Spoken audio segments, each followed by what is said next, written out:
Et pour clôturer cette nouvelle heure, on a le plaisir de la passer avec toi. Maud, merci beaucoup d'avoir accepté l'invitation. Merci beaucoup pour l'invitation. Emmaüs, on connaît tous. Voilà, ça fait partie de notre paysage depuis toujours. En quoi ça consiste, ce label Emmaüs? Alors, label Emmaüs, ça existe depuis quasiment 6 ans maintenant. Okay. Et c'est le prolongement en ligne d'Emmaüs, tout simplement. Donc, il y a une marketplace qui s'appelle labelemmaüs.co. Okay. Où sont référencés 2 millions de produits uniques, issus des dons des particuliers et des entreprises aussi un petit peu. Et tous ces produits ils ont été mis en ligne par des personnes en insertion. Et les compagnons, les compagnes d'Emmaüs, qu'on connaît bien quand on va dans les bric-à-brac. Et voilà, c'est un travail titanesque. Ils ont sélectionné des produits, cherché des cotations. Quand on voit ce qu'il y a déjà dans les bric-à-brac Emmaüs, on se dit, parce que c'est vrai que dans notre inconscient collectif à tous, Emmaüs pour nous, oui, c'est des grands hangars avec plein d'objets, mais on oublie parfois que c'est pas que ça, c'est aussi en ligne en réalité.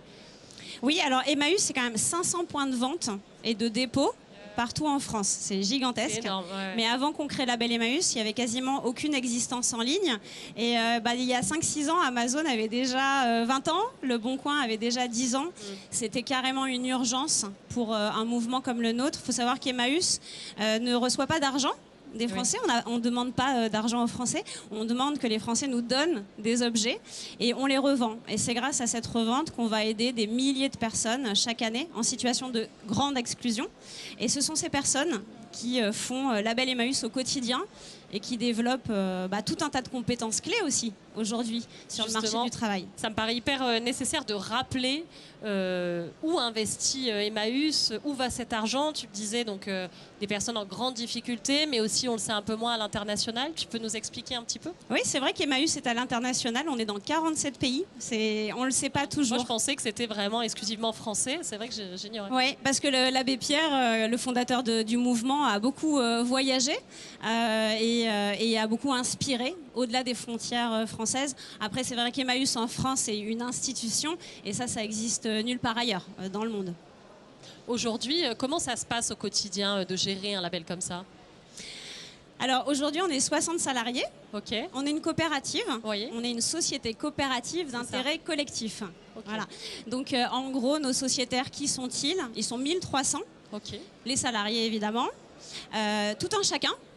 Tout le monde peut prendre une part de Label Emmaüs. C'est 20 €, c'est en ligne, c'est en quelques clics. Okay. Et si on veut, voilà, au-delà de l'achat solidaire sur la marketplace, faire partie de cette aventure, c'est possible.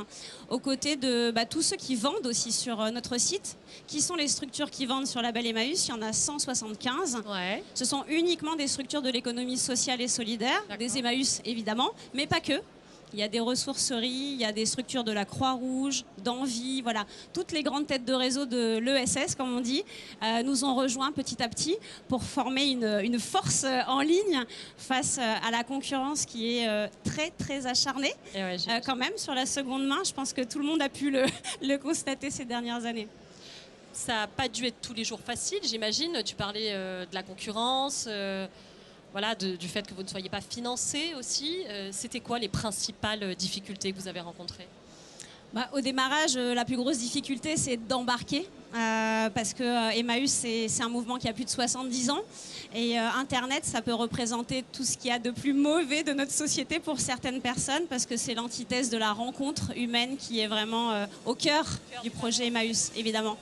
Donc il a fallu expliquer que c'était juste un outil, on prend des camions pour aller collecter chez les gens, et là on utilise Internet pour les réseaux sociaux pour leur parler. C'est aussi pour toucher une nouvelle génération qui a des usages désormais intégrés. Je veux dire, aujourd'hui, les jeunes ont vraiment un réflexe d'aller sur Vinted, par exemple. Et donc, oui, on est en train d'être survolé par un drone, mais tout va bien. L'idée, c'est aussi avec Trema.co qu'on a créé, qui est une autre plateforme en ligne, de donner la possibilité de donner des objets en ligne. Donc, en quelques clics, on fait une photo, un descriptif, comme on le ferait sur un site bien connu de seconde main.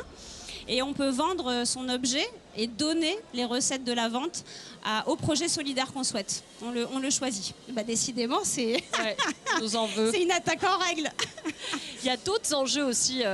C'est celui notamment du secteur de l'entrepreneuriat solidaire, surtout en termes de financement. Comment tu vois les choses sur ce sujet-là? Alors c'est pas simple, c'est pas simple. D'ailleurs, j'ai pas réussi à obtenir un financement de la BPI, mais je suis pas rancunière, hein, comme quoi. D'accord, ben, on te remercie d'autant plus d'en être. C'est un petit message. On ne désespère pas. On ne désespère pas. Oui, alors quand on est une coopérative, c'est très compliqué. D'accord, donc c'est soit on est finalement on est une association et donc c'est de la philanthropie, on reçoit des dons et on peut défiscaliser sur ces dons, soit on est une SAS et donc on a des business angels au capital. Et nous on est une coopérative, on est entre les deux. 100% de nos bénéfices sont réinvestis dans l'outil de travail. On a un écart de salaire de 1 à 3, vraiment un engagement de dingue, un impact quand même important. Un tiers de nos salariés sont en insertion. Voilà, donc quel marketplace aujourd'hui fait ça? Aucune. Sauf qu'on est dans un univers ultra concurrentiel. Petite levée de fonds de back market l'année dernière, 450 millions d'euros. Hein. Voilà, donc nous c'est ça notre concurrence hein, quand même. Hein. Donc tu fais bien, heureusement que tu es sur cette scène de l'Ampli, Maud, justement pour alerter sur ce genre de sujet parce que tous les événements, effectivement, j'en profite pour passer un message. Parce que le consommateur est roi. Il peut changer les choses aussi avec son porte-monnaie, son épargne. Voilà, donc moi, c'est comme ça que je fonctionne. Je m'adresse directement aux citoyens pour qu'ils se mobilisent à nos côtés. Maud, c'est quoi les ambitions pour la suite? Qu'est-ce que vous prévoyez là?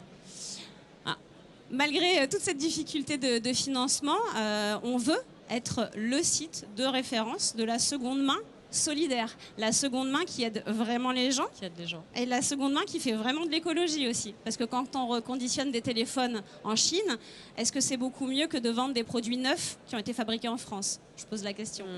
Donc il ne faut pas se tromper. C'est pas parce qu'on fait de la seconde main qu'on a un impact positif pour la société.